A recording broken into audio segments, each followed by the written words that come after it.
Welcome back to our podcast, "'Tis But a Scratch, Fact and Fiction About the Middle Ages." I'm your host, Professor Richard Abels. For the next 2 episodes, we'll be talking about one of the most famous monster stories in Western literature, the Old English poem Beowulf.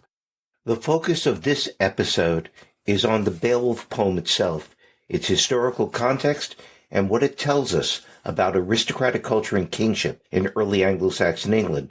The follow-up episode will examine how Beowulf has been adapted for a modern audience by writers and movie makers. Returning as my co-host for these 2 episodes is Dr. Christine Senecal, whom you may remember from our episodes on the Vikings and the movie The Northman. But before I bring Chrissy on, let me just tell you the story.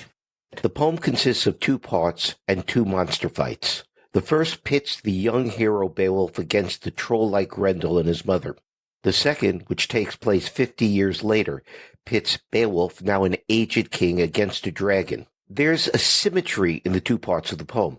The poem begins and ends with great aged kings who have acquired wealth and large retinues through their prowess against human enemies, but now find their realms ravaged by monstrous foes. The poem thus begins with Hrothgar, king of the Danes, or as they're called in the poem, the Scyldings. He is what the poet terms a good king, one who has gained wealth, power, and glory in war against his neighbors. As a monument to his success, Hrothgar orders the construction of a great mead-hall, Heorot. Each night, Hrothgar, accompanied by his wife, 2 young sons, and nephew, provides food and drink to his large retinue of warrior retainers. As the ideal gift-giving lord, he rewards his followers for their loyalty and service with silver and golden rings and other treasures, while a minstrel plays his harp and sings songs about the glory of creation.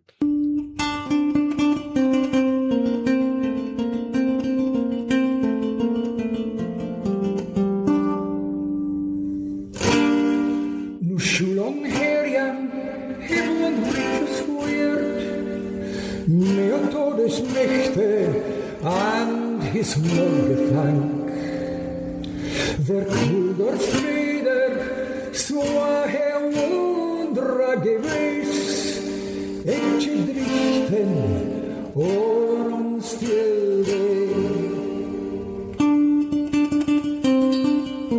The poet seems to be describing Cadman's hymn, sung here by Peter Pringle playing the lyre. And that is odd, considering that the poet also tells us that this was a pagan society that made sacrifices to false gods, but consistency may be asking too much of the poet and the poem. Back to the story. There is near Heorot a mere, a marshy, shallow lake, and dwelling in a cave below the mere are 2 monsters, Grendel and his mother. They are of the race of Cain, and have inherited his feud against mankind. The sound of joy coming from the hall infuriates Grendel. He breaks into Heorot at night, slaughters 30 of Hrothgar's retainers, and returns back to his lair with his bloody plunder.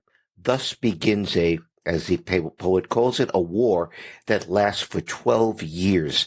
Everything the Danes try, whether with arms or with sacrifices to their pagan gods, prove futile. That is, until a hero arrives from the overseas tribe of Yats. This is Beowulf, nephew of King Hrothgar.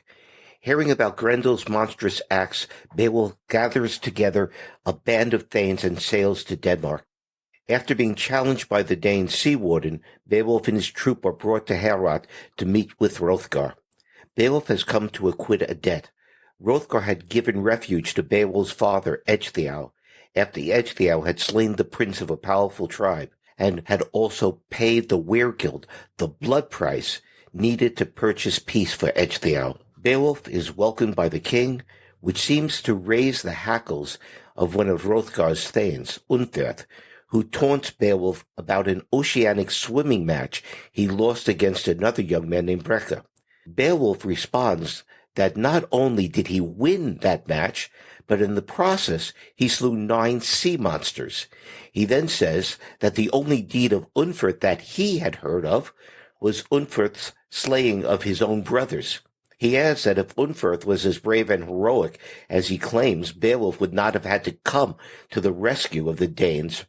Beowulf, of course, proves his boast by killing Grendel.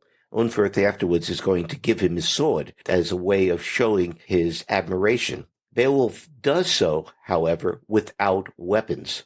When Grendel breaks into Heorot and reaches down to grab the arm of what he believes to be the sleeping Beowulf, Beowulf instead grabs Grendel's arm.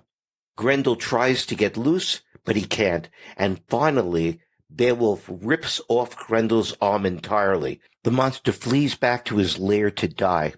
The Danish court celebrates the heroic victory of Beowulf, not realizing that there is a second monster, Grendel's mother, who has not previously attacked Heorot, now seeks vengeance for her son. She breaks into the hall, killing Hrothgar's and Beowulf's thanes. Beowulf pursues her to her lair beneath the mere. She's even more powerful than her son, and Beowulf needs an ancient sword that he happens to find hanging on the wall after Unferth's sword breaks to kill the monster. Beowulf has saved Heorot.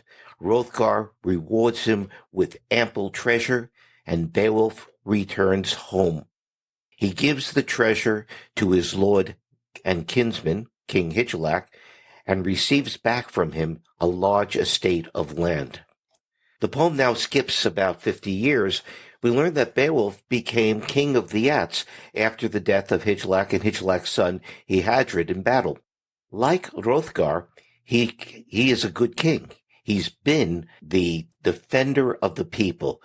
He has protected the Geats against neighboring tribes, none of whom are willing to challenge the power of Beowulf. The peace is broken, however, as it was in the beginning of the poem, not by human enemies, but by a monster. This time, it is a dragon. Dragons in Anglo-Saxon and Germanic legend are fire-breathing serpents who seem to have a single purpose: to accumulate gold and silver and just sit on their hoards. In an ancient barrow in the land of the Geats is a dragon who for the last 300 years has guarded its treasure. For the most part, this serpent seems just to sleep, but he is awakened by the theft of a gold cup. A man needing wealth to purchase peace from the lord he offended steals the gold cup from the dragon's treasure. When the dragon discovers the theft, he flies over the kingdom, burning everything to a crisp. Beowulf, as king and protector of warriors and the guardian of his people, arms himself and seeks out the dragon. He tells his thanes that this is his fight alone and enters the barrow. Eventually, one of the thanes, Beowulf's young kinsman Wiglaf, feels duty-bound to disregard his lord's command and goes to Beowulf's aid. This proves necessary. Beowulf has found it difficult to strike the dragon while protecting himself with his shield against his fiery breath. Wiglaf now stands beside Beowulf, holding a shield, allowing Beowulf to kill the dragon. But the struggle has been too much for the old king. Dying, Beowulf commands Wiglaf to lay out the dragon's treasure before him so that he can see what he has won. He then instructs him about his funeral arrangements. Observing that Wiglaf is his last remaining kinsman, Beowulf gives him his armor, acknowledging Wiglaf as his heir, and then Beowulf dies. The poem ends with Beowulf's funeral. The hero's body is burnt on a funeral pyre, and the dragon's treasure is buried within the hero's barrow. The Geats mourn Beowulf's death and anxiously await the renewal of wars with their old enemies. I am privileged to have back as my co-host one of my very favorite historians of early England, Dr. Christine Senecal, Associate Professor at Shippensburg University, where she teaches a wide range of courses in Byzantine and medieval history, as well as global cultures. For those who love pre-modern history, I can't recommend highly enough her wonderful Instagram account and her Weird History Stories website. Both are a lot of fun. Both are really informative as well. To find them, just Google Chrissy Senecal with a Y, and you'll get there. Welcome back, Chrissy. Too flattering of an introduction, Richard. Thank you so much for having me back. Okay, let's start with the manuscript and the dating of the poem. Beowulf survives in a single manuscript as part of the Noel Codex. The Noel Codex, named after its early 16th century owner, the English antiquarian Lawrence Noel, is a miscellany containing the Beowulf poem and 4 other Old English texts: The Wonders of the East, the Letter of Alexander to Aristotle, the poetic translation of the Book of Judith, and a fragment of the life of St. Christopher. It's uncertain why these 5 texts were copied together, but it may be because they all deal or allude to monsters and exotic beasts. Based on the scribal hand, scholars date the manuscript to between 975 and 1025. The consensus seems to be now that it's probably early 11th century. It was acquired in the late 16th century by Sir Robert Cotton and was damaged, though not destroyed, in a fire that consumed the Cotton Library in 1731. It's currently in the British Library and catalogued as Cotton Manuscript Vitellius A15 because Cotton organized his library by bookcases under the busts of the 12 Caesars. With one prominent exception, the scholarly consensus is that the poem, as it appears in the Codex, is a copy of a much older poem. The actual date of composition of the poem is a matter of scholarly controversy. Providing a date for the poem is absolutely essential to a historian who wishes to use that poem as a source for information, insight about Anglo-Saxon kingship or Anglo-Saxon culture. Knowing the date of composition of a source is really important to best being able to use it to understand the past. So the medieval world of 800 isn't going to be the same as the medieval world of the year 1000. And knowing, like, for example, things like the place of Christianity, who's in charge, what the role of women are like. It's if you know where, when, by whom, and for whom something's written, it tells you a lot more clearly. A consensus among literary critics seems to be emerging that would date the poem to the 8th century, in fact, probably the early 8th century. This is based on lexical and metrical considerations. Beowulf contains words that were obsolete by the year 1000, and names common in the early Anglo-Saxon period were rarely found after the 9th century. In places, the meter can only work, and the required number of syllables only obtained if a word in the line was pronounced as it had been in the 7th and 8th centuries. Before 1980, most scholars regarded Beowulf as one of the earliest surviving Old English literary texts and assigned it to the period 650 to 800. J.R.R. Tolkien, who loved this poem and eventually attempted his own translation of it, was firmly convinced that Beowulf was a product of the Age of Bede. All this changed in 1981 with the publication of a book of essays, The Dating of Beowulf, edited by Colin Chase. 5 of its essays argued for a late dating of the poem, assigning it to the Viking period. Indeed, one of the contributors, Kevin Kiernan, went so far as to maintain that the poem was original to the surviving manuscript. Right.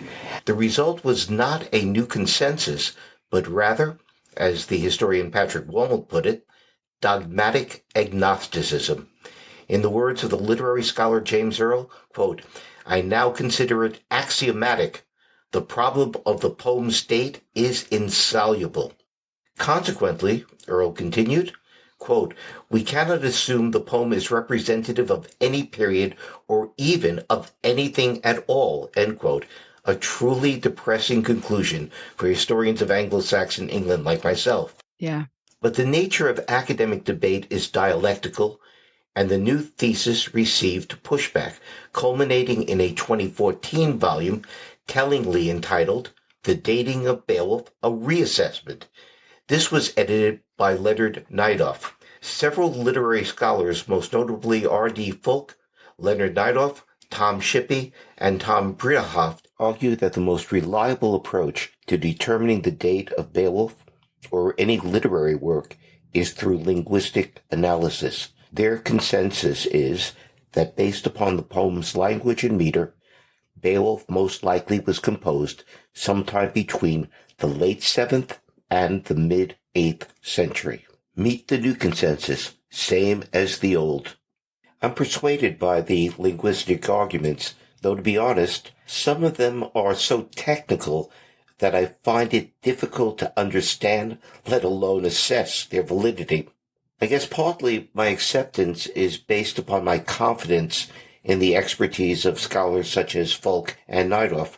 I mean, I don't know, the linguistic history of Old English, but I tend to favor those arguments, especially if there's a confluence of a whole bunch of people on the same point. Exactly. But I also have to confess that I'm receptive to their conclusions on the dating because as a historian of Anglo-Saxon England, the poem strikes me as fitting in best with the political and aristocratic culture of the 8th century Mercian hegemony. Certainly, kingship as presented in the poem is much more reflective of the 8th century than it is of the 10th, as is the Christianity as it is presented in the poem. Right. Yeah. Okay, so if we accept the poem as a product of the 8th century, what does Beowulf tell us about the culture, political ideology, and ethical values of its aristocratic audience? Sounds good. So is it okay that we just riff then, or is that? Yeah, let's just riff. Good? That sounds really good. This was really good. Okay. Let's start with kingship in the poem. This is going to probably sound pretentious because I can't help it be pretentious. But in some ways, the poem Beowulf can be read as a speculum principum, a mirror of princes. Mm-hmm, mm-hmm. It's a work meant to guide a ruler on how best to perform his duties. The poet, in fact, begins the poem by explaining what a good king is. Right. Listen, we have heard of the glory of the Speardanes in the old days, the kings of tribes, how noble princes showed great courage.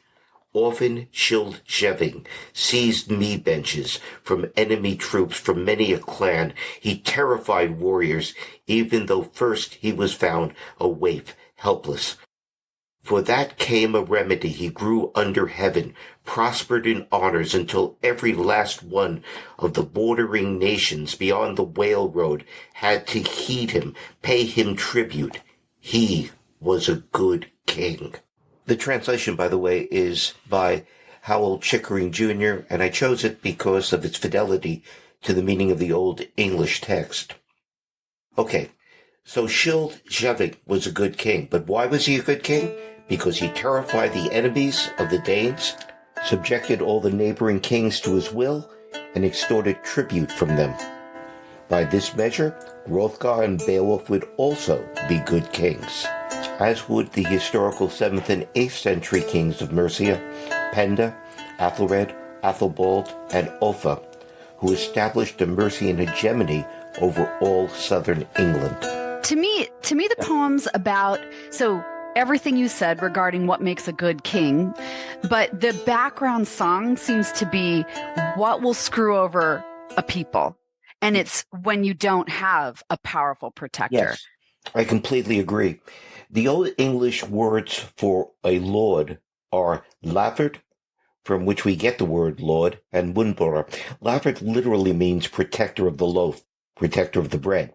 Munbora more generally means protector, guardian, with the implication of guardian of the people. Beowulf, as he lay dying, tells his last kinsman, Wiglaf, that, quote, I ruled this people for 50 winters, and there was no ruler of surrounding nations, not any, who dared meet me with army, seek out a battle, make any onslaught, terror, oppression upon Geatish men. At home, I awaited what the years brought me, held my own, sought no intrigue, not often I swore deceitful oaths, like that, not often. Sick with my death wound, I can take joy in all these things. The ruler of men need not blame me for the murder of kinsmen. Once life is gone, has left my body. And that's that. So whether you're talking about Unferth and his loyalties, or Queen Maodthrith and how she's bad, every character sort of has this kind of North Star orientation about, are they helping a kingdom or are they ruining it? And if you act certain ways, loyal and you're heroic, etc., you're a peace weaver, these are things that are good. And the opposite, destroying one's kinsmen and going down into feuds. I mean, those are the monsters, whether they're literal monsters or whether they're the humans. Absolutely. What's at the center of the poem is what stabilizes or what destroys a kingdom. The welfare of a kingdom depends both upon the character and prowess of its king and the loyalty of the men who serve him. In the world of Beowulf, a king and a people are only as powerful and safe as the king's warrior followers. The obligation of a follower is summarized well by the aged King Beowulf recounting his life as a thane of King Hygelac. I earned those treasures that Hygelac gave me, paid him with battle, as fate allowed me. With glittering sword, he had given me land, my native home.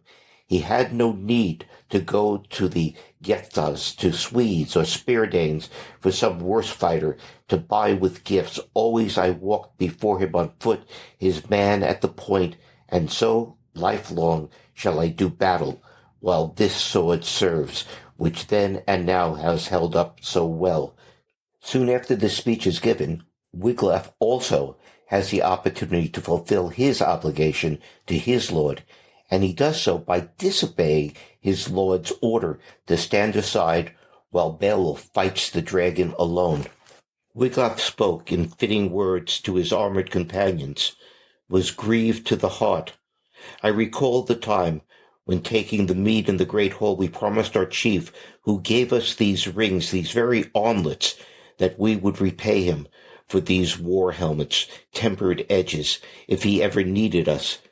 For that he chose us from all his forces, chose as he pleased his men for this journey. He thought us war-worthy, and gave me these gifts because he believed we would be spearmen, good in battle, eager in helmets, though he had planned our chief in his courage to do this deed alone as folk god, because of all men he had done most, one daring fame. The time is at hand when our generous Lord could use the strength of good soldiers. Let us go to him now, help our war leader through this heat, fire horror. As for me, God knows I would much rather the fire seize my body beside my gold giver, Lord and friend. It is hardly right that we should bear shields back to our homes, unless we can first kill off the monster, save the life of the king of the waders. But dragons are scary, and Beowulf has given his troops an out, which they seem eager to take. Wiglaf's stirring call to arms falls on deaf ears, and he alone goes to his lord's aid. And I think that this is the reason that the treasure that Beowulf says he won for the people ends up being reburied with him. The Yats don't deserve it, or maybe only Wiglaf does. And as I said, the poem ends on a very pessimistic note. The Yats are no longer protected. It's not going to be a happy future.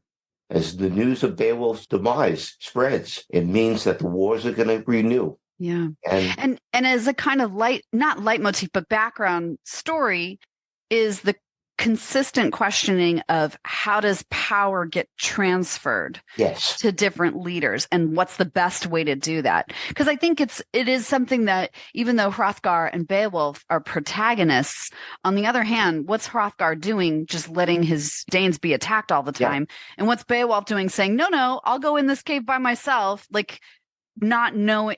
And Beowulf is shown to be a very good leader when he doesn't try to assume power out of order, because whatever is preventing feuding, I think, is something that comes forward as a positive pro-social way to keep a people safe.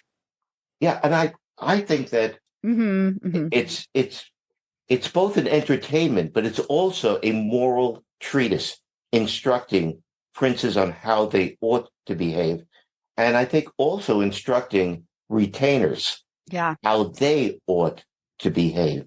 Yeah. And And I know we're supposed to talk about translation later, but I think one of the interesting things that this story has done in consistent retellings is at some point or another reflect optimal power structures in society, whether that's,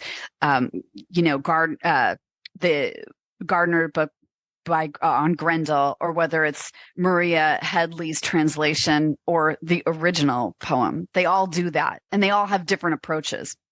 yeah, they do. And I like placing it in the first half of the 8th century during the Mercian hegemony, in part because of the problems of succession. Right. One of the one of the really interesting things about the Mercian hegemony, the Mercian supremacy, whatever you want to call it, is how rare it is for a son to succeed his father as king. In fact, I can only think of one of the kings who succeeded by his son, and that's Offa. Wow. And this is in the late 8th century. Right. And Offa does it by pruning the branches of his family tree. He calls the people to come out. I know I have cousins out there, and the reason he's doing that is because he's going to kill them. And that's because Anglo-Saxon succession was, throughout the Anglo-Saxon period, was at least in theory elective. Right. It's the magnates of the realm, both the secular and religious magnates, so it's bishops, archbishops, as well as the ealdormen and the great nobles, the great landowners, getting together and choosing a king. And the rules of the game is that if you have any royal blood, if you can claim any descent from a king, and I think it's like 7 generations or something, right, then you're an atheling. You are throne worthy, and right. You can get chosen. Anglo-Saxon elections turned on the self-interest of the electors. Whichever atheling could promise the most stood the best chance of being chosen king. As the poet observed, so ought a young man in his father's household treasure up the future by his goods and goodness, by splendid bestowals, so that later in life his chosen men stand by him in turn, his retainers serve him when war comes. By such generosity any man prospers. The court of an aging or ailing Anglo-Saxon king, at least before the 10th century, must have been an anxious place, with so many adult throne-worthy males, all of them warriors, striving for the throne. Elections sometimes devolved into civil war. A king could improve a son's chances by loading him with treasure while that king still lived. The surest way of making sure your son gets chosen is to make sure there's no other athletes around.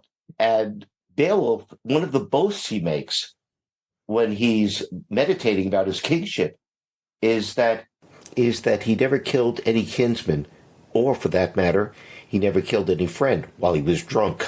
Which All is right. a low Hashtag bar. winning. Right. That's a low bar, but it's a high bar for Mercians.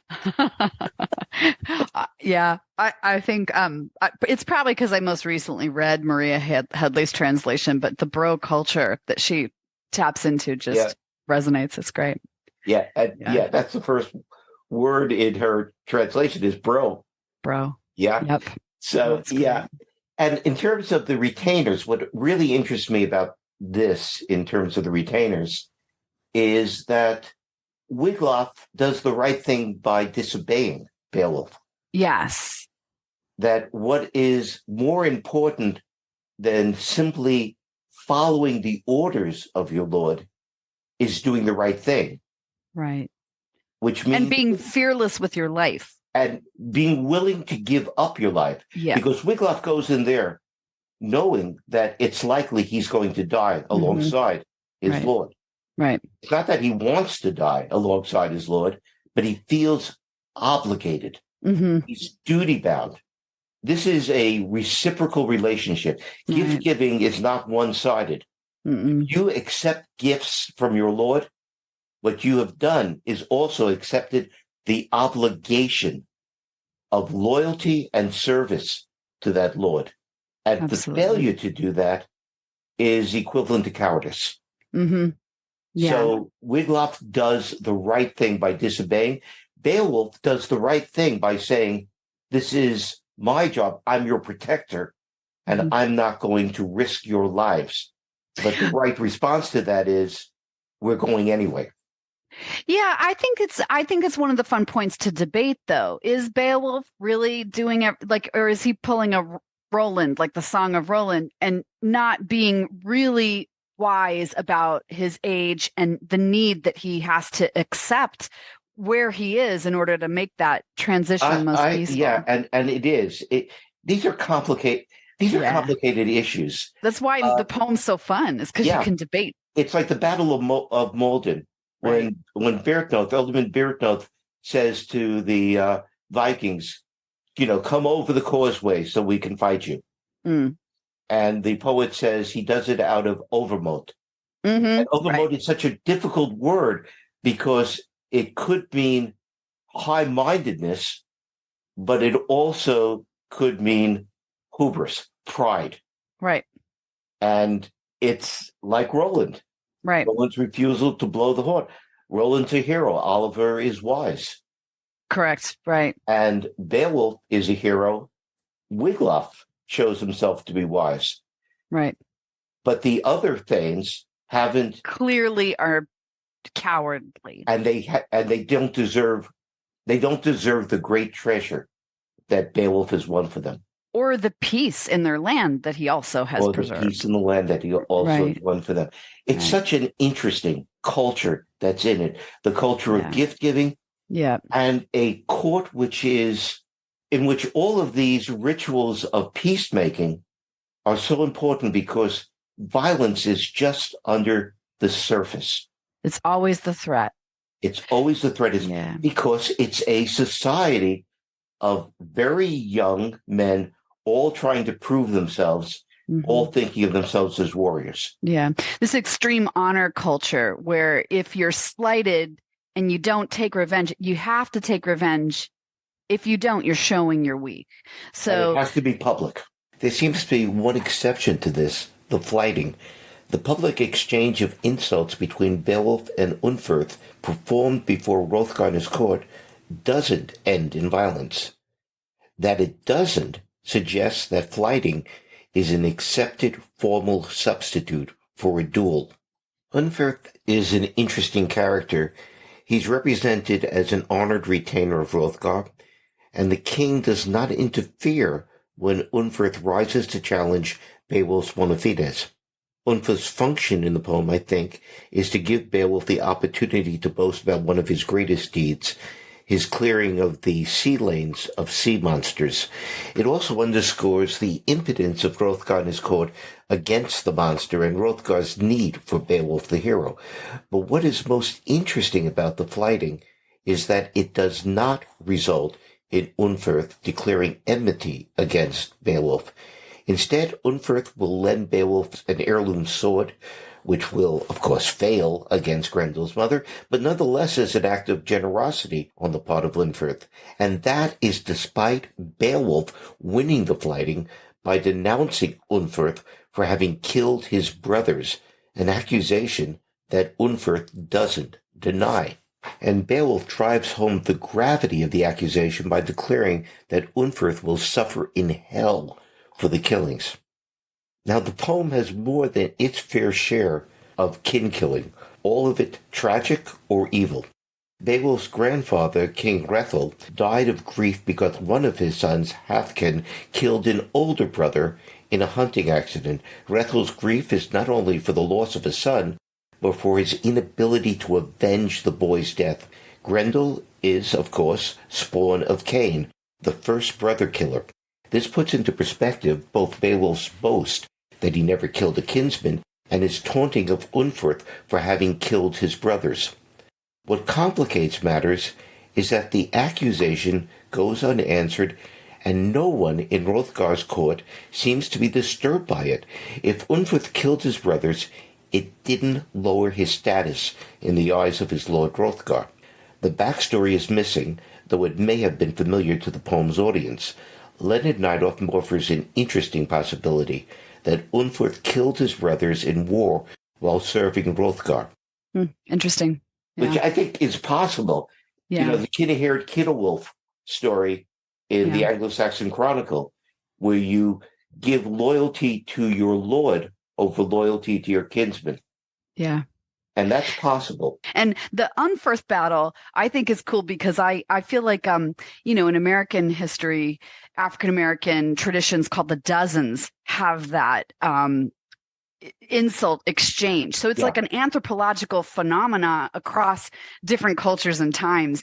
And one rendering of that, what that exchange is doing is that it's establishing wit as a quality that makes for a good leader. And so when Unferth just yields after Beowulf's microphone drop, that's already Beowulf establishing his lordship in another way. And it's a hip hop trope.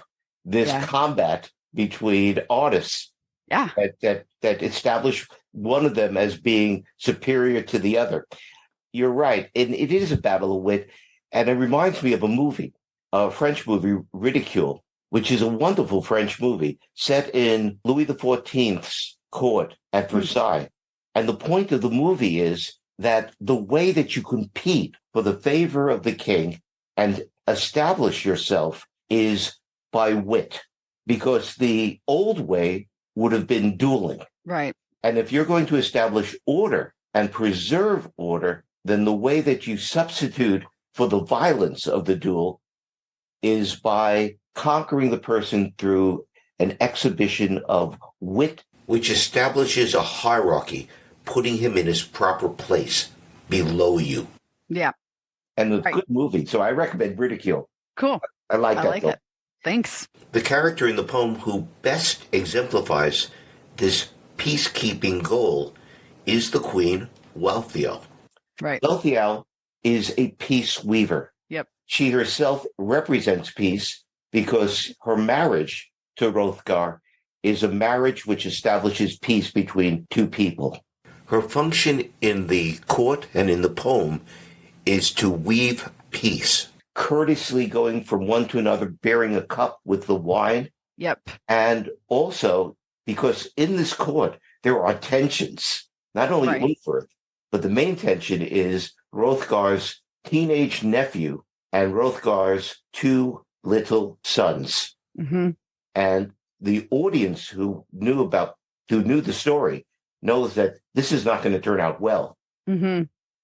Wealhtheow is trying desperately to keep peace, and enough peace that her children will survive and her children will rule afterwards. So it's really interesting in this. Beowulf is an outsider, but she sees Beowulf as a possible protector for her children. Right. If he is what he claims to be. Sure. Yeah. Right. Yeah. There aren't that many female characters in Beowulf. And so there's the evil queen, the good queen, and then of everybody's favorite is Grendel's mother. Yeah. And all of those point to, what the inverse of, well, not the inverse, but very gendered roles about what was expected among aristocrats at the time of the poem. It's a masculine poem. Yes. And we'll talk about that because the translation by Headley, isn't it? Awesome? Emphasizes this is a toxic masculinity in this poem. So good. It's so good. I love how he calls Wealhtheow #blessed, or she calls Wealhtheow #blessed. It's hysterical. And then I actually have her section where Queen Modthryth is introduced, and I thought it would be fun to read because it's hysterical. If you compare it, I'm going to have my students read sections of Headley's translation, but okay, where she is. Okay. Nothing like Modthryth. Oh shit. Remember her? The people's princess, an utter criminal.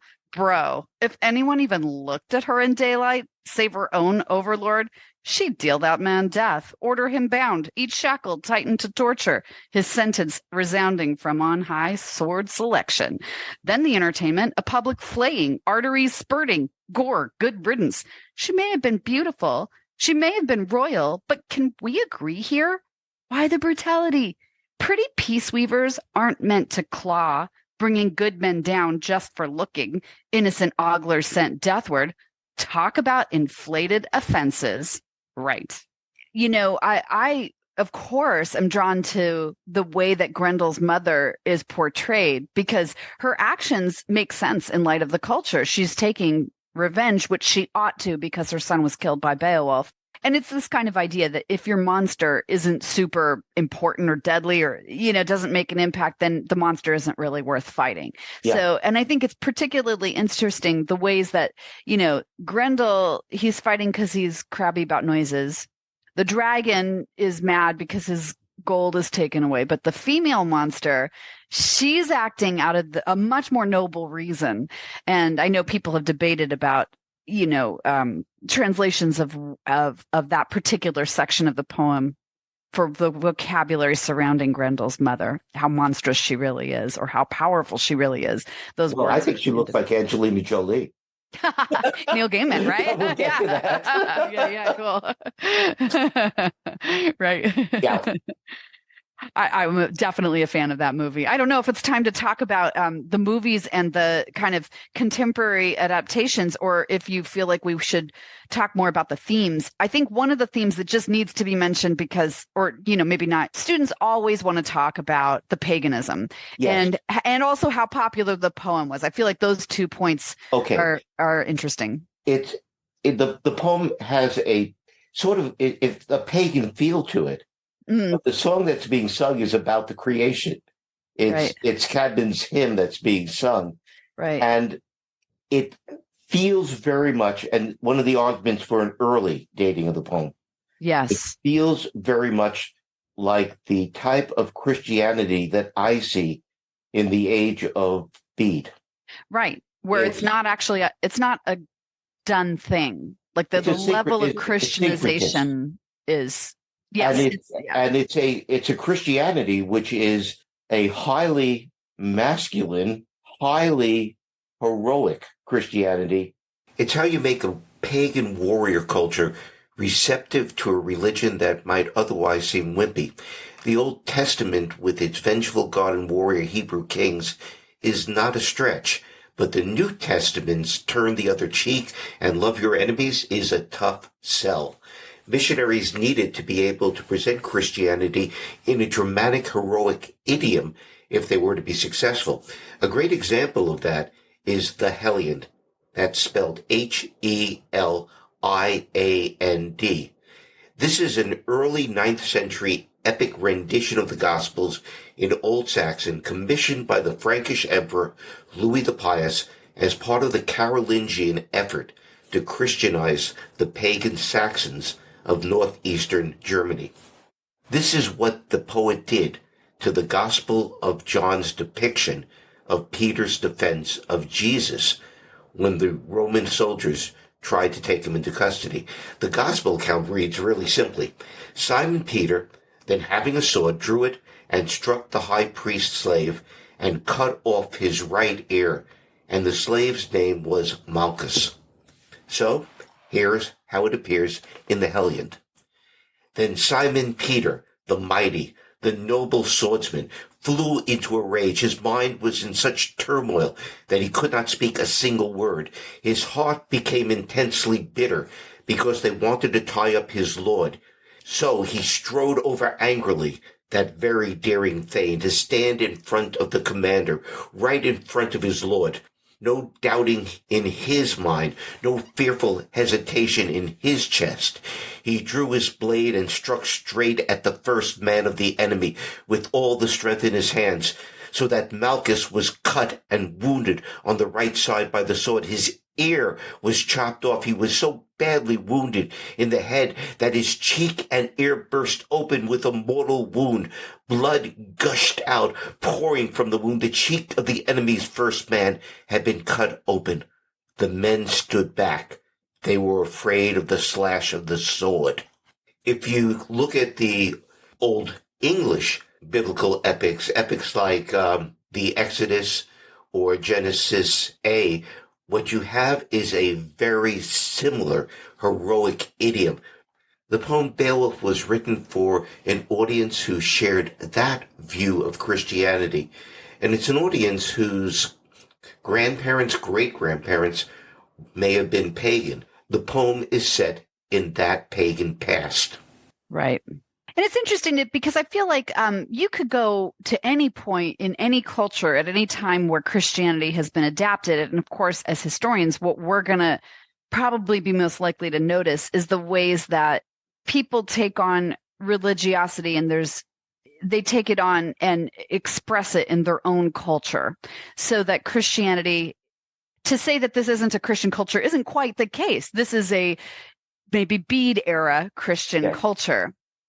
And also, there are definitely pagan remnants. And I think one of the things that we want to ask ourselves is how pagan is this? Is this and is it sort of like the poet is telling the story about a pastime that they don't identify with anymore? Because there's different places in the poem where the poet says, oh, they didn't know their heathenish ways. Yeah. And at the same time, though, just, talking about God as a weaver of fate, which is not, there's a lot of not Christian stuff in that sentiment. There is. And in terms of the popularity, that brings us to a really knotty issue. There's only one manuscript. Absolutely. It's really not, I don't think it's possible to say how well known this story was. And that manuscript that we have is from around the year 1000, maybe a decade later than the year 1000. It's by happenstance that it's been preserved. Absolutely. It also was stored in a library that was 3/4 destroyed by fire, right, in the early 18th century. Yeah. The unfortunately named Ashburnham. I love that. Right. Yes. Right. Yeah. Right. It's how little we have from the Anglo-Saxon period. Yes. When I say that Beowulf is the greatest Old English epic poem, it's a little bit like saying that my daughter Rebecca is the best daughter I have. She's the only daughter I have. And she reminds me every time I say that. And I think that's worth noting, too, that even though you can say, oh, right, we just have this one manuscript and nobody, it's hard, just a fluke that it survived and they didn't really know what they were copying. On the other hand, there's a whole bunch of name dropping, assuming of stories in the background that people would have heard. Yes. And also we know from other, just here and there, the Frank's Casket, for example, about how these kinds of stories among the warrior elite would have been popular, and among the monks, and even among the monks, aristocratic families, right? And it's the monks that are copying all this stuff, and it's not really their wheelhouse, right? They're not supposed to be very much interested in these kinds of very secular, fabulous tales. I mean, I remember being 13 when I first read about the fight between Beowulf and Grendel and being super surprised at the blood and gore and thinking wow, this is pretty a badass thing for this poem written hundreds and hundreds of years ago. It's still captivating. Yeah. So it's hard to say how many people would have recognized it and thought of it as a well-known story at the time that it was originally composed. But it's become a well-known story, and a lot of that has to do with J.R.R. Tolkien. Tolkien is everybody knows Tolkien now. I'm old enough that I felt sort of betrayed when Tolkien became popular, because I was one of those people who loved The Lord of the Rings before it became cool. embraced by everybody in the world. And my wife is the same way about that. They took our Tolkien away from us. Yeah. But Tolkien was not just simply the author of Lord of the Rings, The Hobbit, The Silmarillion, and all of this wonderful mythic high fantasy. He was a professor of literature at Oxford. Yeah. And his greatest publication was an article about Beowulf. Yep. Beowulf the Monster and the Critics. Still read. He argues it's a good story. Right. Yeah. Well, you Yes. guys are trying to pull history out of it. You're Yes. trying to go ahead and say, what do we learn about history from this? Right. No, this is a story about monsters, a story Right. about heroes. Right. Talking about how Tolkien really liked in his own fiction to talk about it, put aesthetics first rather than Yes. match up or moralize with his story. So that exactly. And Followed that. it's become really popular. It was always popular with lit people because it's been used as the beginning of the English literary tradition. Right. So for generations in lit classes, if you were an English major, you would have to start with Beowulf, and then you could move on to Middle English and Chaucer and Gawain and the Green Knight and whatever. Right. But you would start with Beowulf. But it was only because look how English has changed. Right. And that used to be something that all people that majored in English literature had to do. They had to be able to know Old English, and Beowulf was always part of that curriculum. But that has changed for Beowulf being part of popular culture. Mm-hmm, exactly. Yeah. And that's what we'll be talking about in our next episode. Cool. Thank you so much. My pleasure. Treat. I feel really like that was really fun. I was looking forward to it. And can I just tell you, this also provided me, I have 50 research papers coming in on Monday. And so focusing on this was like a treat, I will tell you. You know, I can't tell you how much I envy that you'll be getting to grade them and will be able to see how your hard work in the classroom has paid off with all these brilliant insights by your students. It's the one part of teaching that I truly miss. I know. Oh, right? I think you had 2 words for me that you couldn't bring yourself to say. Thank you. That's what the 2 words were. Thank you. Thank you. The only thing that I miss more than that are faculty meetings. Oh, yeah. Yeah. Okay. Happy grading to you. Yes, thank you. And happy Hanukkah and happy season. And Happy holidays. And thank you for joining us for this episode. I hope you come back to hear the second part of our series about Beowulf. Bye for now.